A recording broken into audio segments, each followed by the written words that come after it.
So, as you have heard, if you've been keeping up with car industry and stuff like that, the Hummer is coming back to the market.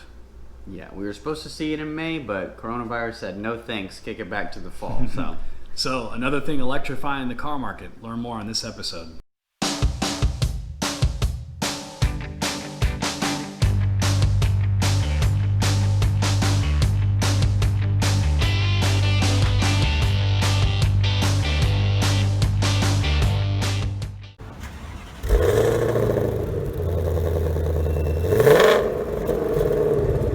So like Josh said at the beginning, we were supposed to see the Hummer earlier. We already saw the commercial during the Super Bowl back in February, and then coronavirus has kind of pushed all vehicle debuts back. Everything from the Bronco to all kinds of other stuff. 2020. Yeah, all of 2020 has been pushed back. But so that being affected as well, Hummer is supposed to debut in fall, and production is supposed to start next fall in 2021.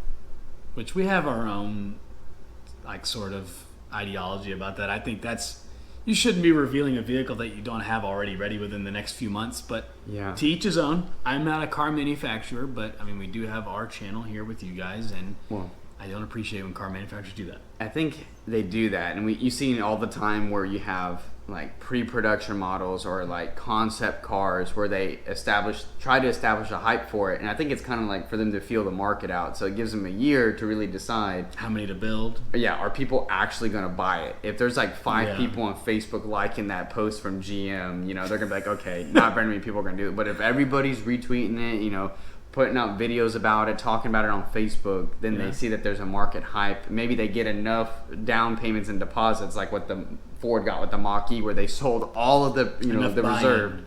Exactly. If they get enough buy-in, then they know. So that's why they kind of do it so far in advance, is why I think. But like Josh said, it kind of hurts our hearts that they establish all of this hype and then they don't bring it to market a year later. So yeah, because you have all these people that could put down a down payment and then not buy one.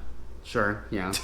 But besides that point, for us looking at this, I hope that they do a release video like we've already talked about, similar to the Bronco. I think that is a huge success story for Ford. I think people are way more invested in the Bronco than they ever have been before. Yeah. And I think there are some people that were Jeep Wrangler people that now go into the Bronco. But in comparison, I think there is a huge opportunity for Hummer to get back into the market under GM, as well as establish a very rugged off-roading electric vehicle, because that is something we've actually been waiting on Rivian to come out with their truck as well as their SUV, which was the other talks indifferent to Tesla, where it's more of a luxurious, nice ride, nice road cruiser, to where Rivian has talked about their truck being similar to an F-150 off-roading, as well as their SUV having some type of a Tahoe look to it, having some kind of a rugged feel. But I think this is a huge opportunity, especially I think we've already looked into it.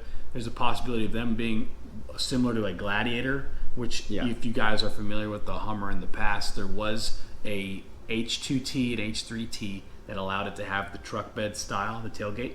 So I think there's this huge opportunity for Hummer to really make a success here.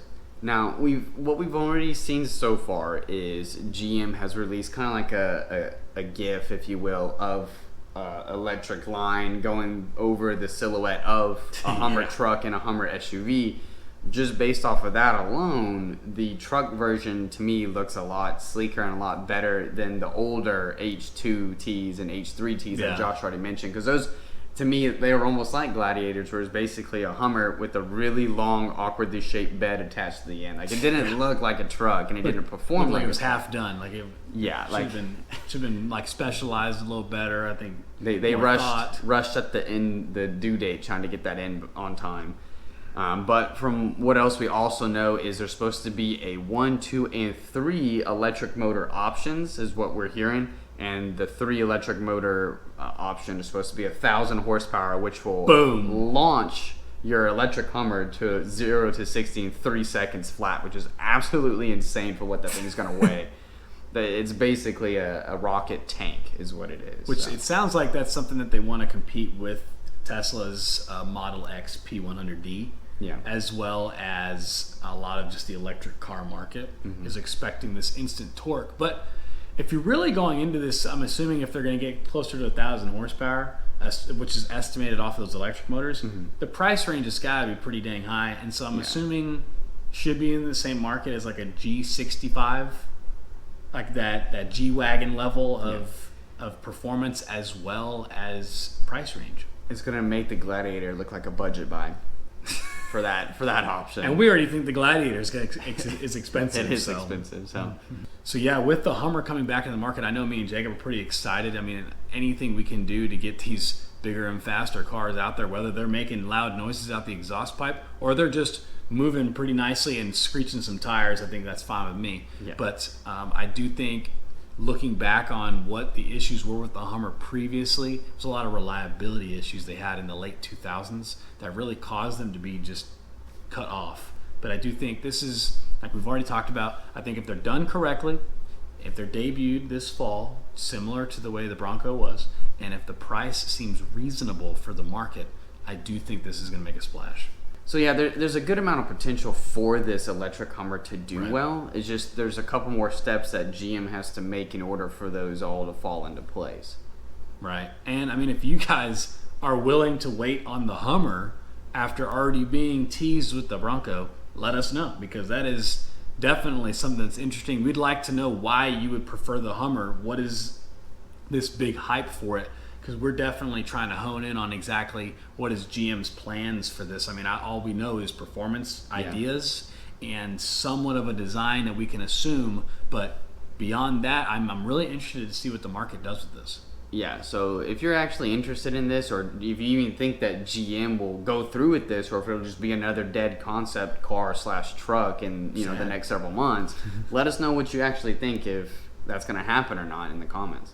Right, and if you haven't already, go ahead and hit that subscribe button down below as well as the bell to be updated on any of our content that comes out. Yeah, so without further ado, that's Gulf Coast Gearheads signing off.